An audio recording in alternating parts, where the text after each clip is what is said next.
আখেরি মোনাজাতের মধ্য দিয়ে শেষ হলো বিশ্ব ইজতেমার প্রথম পর্ব। এতে মুসলিম উম্মার শান্তি ও কল্যাণ কামনা করা হয়। সকাল 9:12 টঙ্গীর তুরাগ তীরে বিশ্ব ইজতেমার প্রথম পর্বের আখেরি মোনাজাত শুরু হয়। পরিচালনা করেন মাওলানা জুবায়ের আহমেদ। মোনাজাতে বিশ্ব মুসলিম উম্মার সমৃদ্ধি কামনা করা হয়। আখেরি মোনাজাতে অংশ নিতে দূর দূরান্ত থেকে তুরাগ পাড়ে জড়ো হয় মুসল্লিরা। বিভিন্ন বয়স ও শ্রেণী পেশার মানুষ এতে অংশ নেন। কুয়াশা এবং শীতকে উপেক্ষা করে ভোর থেকে মুসল্লিদের ঢল নামে ইজতেমা ময়দানে। তারা মহান আল্লাহর কাছে দেশ, জাতি ও নিজের কল্যাণ কামনা করে দোয়া করেন। আখেরি মোনাজাতকে কেন্দ্র করে শনিবার রাত 12টা থেকে কয়েকটি সড়কে যান চলাচল বন্ধ রয়েছে। এবারের ইজতেমা 3 ধাপে করায় সরকারের প্রতি কৃতজ্ঞতা জানিয়েছেন ইজতেমার আয়োজক কমিটি। 3 পর্বে ইজতেমা আয়োজন করায় অতীতের চেয়ে ভোগান্তি কমেছে মুসল্লিদের। আগামীকাল থেকে শুরু হয়ে 7 ফেব্রুয়ারি পর্যন্ত চলবে দ্বিতীয় ধাপের ইজতেমার কার্যক্রম। এদিকে 14 থেকে 16 ফেব্রুয়ারি মাওলানা সাদের অনুসারীদের ইজতেমা করার কথা রয়েছে। জাতীয় নিরাপদ খাদ্য দিবস আজ নানা আয়োজনে পালিত হচ্ছে দিনটি। এদিকে ভেজাল ও মেয়াদ উত্তীর্ণ খাদ্য নিষ্ক্রিয়ের জন্য পটুয়াখালীর হাট বাজারে চালু হয়েছে ভ্রাম্যমাণ নিরাপদ খাদ্য পরীক্ষাগার। এতে কিছুটা স্বস্তি ফিরে পেয়েছে সাধারণ মানুষ। স্থানীয়রা জানান, ধারাবাহিকভাবে এই কার্যক্রম চলমান থাকলে রোধ হবে ভেজাল খাদ্যের বিস্তার। পটুয়াখালী প্রতিনিধি KM শাহাদাত হোসেনের পাঠানো তথ্য ও ছবিতে ডেস্ক রিপোর্ট। নিরাপদ খাদ্য কর্তৃপক্ষের সক্ষমতা বৃদ্ধিকরণ প্রকল্পের আওতায় পটুয়াখালীতে চালু হয়েছে একটি করে ভ্রাম্যমাণ নিরাপদ খাদ্য পরীক্ষাগার।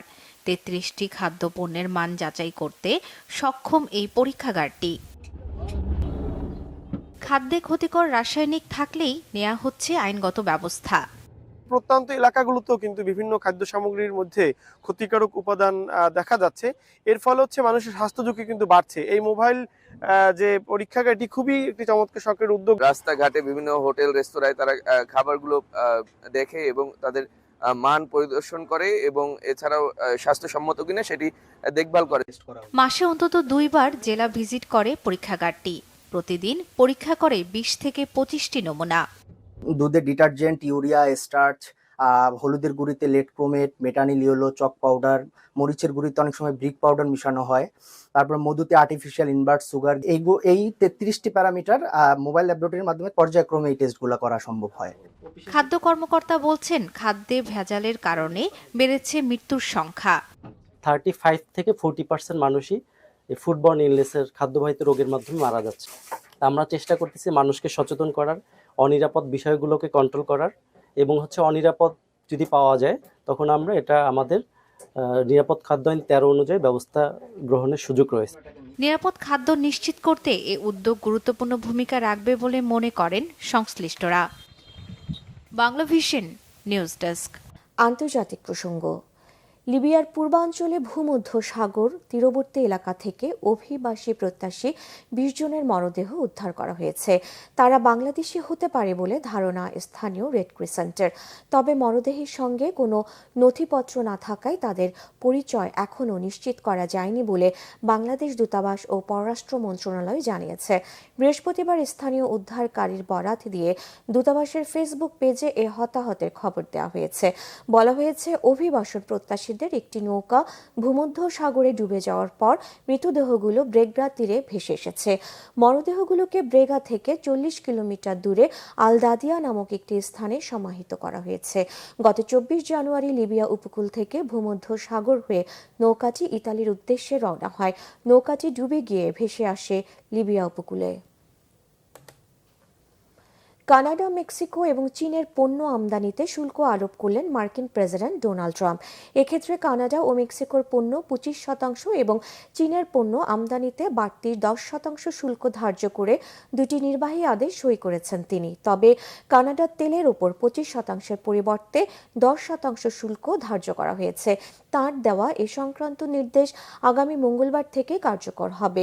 ট্রাম্পের এই নির্দেশ নতুন বাণিজ্য যুদ্ধ শুরু হওয়ার ঝুঁকি তৈরি করবে এবং এর জেরে বৈশ্বিক প্রবৃদ্ধিতে মন্দাভাব ও মূল্যস্ফীতি বেড়ে যেতে পারে বলে আশঙ্কা প্রকাশ করেছেন অর্থনীতিবিদরা।